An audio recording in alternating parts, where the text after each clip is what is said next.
Okay, so this is the second of what I think is going to turn into a series of videos on swing mechanics. In the first video, we showed this gorgeous, giant, hop-full Ginger connection, and we kind of just introduced the idea of focusing on rotation in your development and why that's important and how it applies to bigger skills. To do a quick summary, we said that if you have the right amount of rotation built into your swing, you don't have to create rotation for each new skill you learn. You just got to direct it. And then I also said specifically that the goal should be to focus on function and not necessarily shapes. This video is going to detail exactly why those things are so important, exactly what rotation means in terms of bars, and how we can take 5 or 6 different pieces and merge them into one more cohesive idea.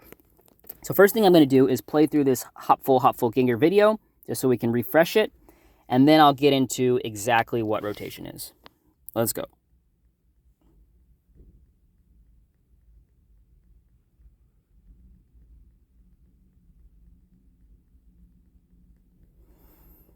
Perfect. Gorgeous.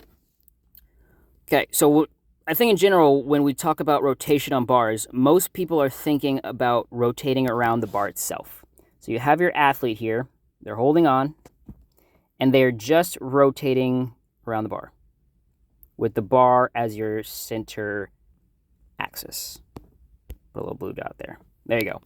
So that's what I think comes to mind when we say the word rotation for bars. That by itself is why a lot of these skills get fragmented, and a lot of drills that I think shouldn't be used are considered mainstream and can't do without.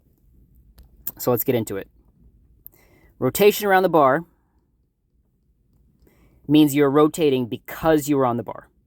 So if we were able to make the bar magically disappear on the backside of your swing, what we should see is something like this, just falling straight down, right? Because we ourselves don't have rotation. The bar is creating our rotation. So without the bar, we got nothing. On the front side, it gets a little bit different. Because on the front side, the bar has already initiated some rotation for you. So if we were able to magically remove the bar on the front side, you would see some amount of rotation.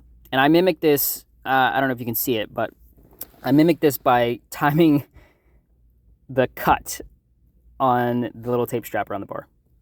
So let's see it. So you do get some amount of rotation, but definitely not enough to work with, right? You couldn't do a pack out of that. You couldn't do a Tkachev or a double tuck or anything, really, anything major, really. That also looks oddly similar to some of our dead cow drills, right? And I'm going to circle back to this and fully explain why I dread that drill. So what we actually have on bars is a little bit more complicated than just rotating around the bar itself. What you're seeing here, and what I'm demonstrating with this body blade, if this is our athlete, we want to build a swing that will allow them to rotate around their center axis. So if we had some free-floating person with no bar and we were able to keep them up there somehow magically, we would expect to see them rotating on their own, like this. That rotation on their own plays into rotating around the bar. So because the athlete is rotating and continues to rotate, when they are interrupted by the bar, we get something new. And that's what we're seeing in this almost textbook example below. So we're going to start here. She creates rotation here. Her body is rotating. We've got chest going this way, feet going this way. She's actually rotating around her axis. Because she is attached to the bar, her hands are stuck here, her rotation cannot flip. She cannot, it stopped. And because she's stopped, that rotation that she has is going to carry up to the top. So exactly what we're seeing in this example up here. I'm going to zoom in a bit. I'm spinning the body blade, and then it gets stuck, but I want to keep spinning, So the body blade is forced up. That is the front side of a giant. That is why that candlestick is created. The difference in what I think we see in mainstream drilling and shaping and positioning is they are rotating just around the bar and then doing shapes for the sake of shapes. If you hit a candlestick position without the rotation around your axis, you don't get this result. The only reason this body blade wants to go up to handstand is because I'm forcing it to rotate around this point. So if you're someone who has the dreaded arch over giant at the top, that's what you're seeing. No matter how much you drill this candlestick position here, if they are not rotating around their axis, you cannot fix this arch. Because the only thing that's taking them up there is rotation around the bar, and the rotation around the bar is only going to take the thing that's attached to the bar directly. Their legs are not. That's your arch. So let's continue on this idea for the backside. Again, we're continuing to, sorry, I don't know why that happened. So we're continuing to rotate around this point here, but the bar will not stop you from doing that on the backside, so it works.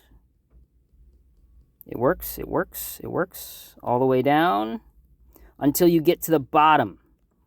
Once you get to the bottom, in order to continue rotating, especially your chest here, what has to happen is you have to arch. An arch, again, it's not shape, it's function. An arch is your chest continuing to rotate backwards even though you're stuck to the bar. And then that will play out through the front side as you continue to rotate, as we said before. So if you're someone whose go-to is the dead cow drill, the reason I dread it, if you're creating rotation in your swing, when you let go, you continue to have that same rotation. So what does it mean if your athlete can fall to their back? It means they don't have rotation in their swing. And the way it works in biomechanics and structurally in a basic swing is if you're asking your athlete to not rotate in the front, the only way to not rotate in the front is to not rotate correctly on the bar. So not only are you kind of going backwards or counterproductive on the flyaway itself, but you're also retroactively removing the rotation that they have in their swing. So you're messing up their basic swing as well. Hopefully this is clear. I really wanted to just keep this video on the rotation part itself because it is a little bit complicated when we start talking about multiple rotations. The next video will dig into how to create this, or at least how I prefer to create this. There's more than one way. How I prefer to create that rotation in the basic swing. But feel free to shoot me some questions in the bottom or in the comments or give me any feedback you want, and I'll get working on that next video.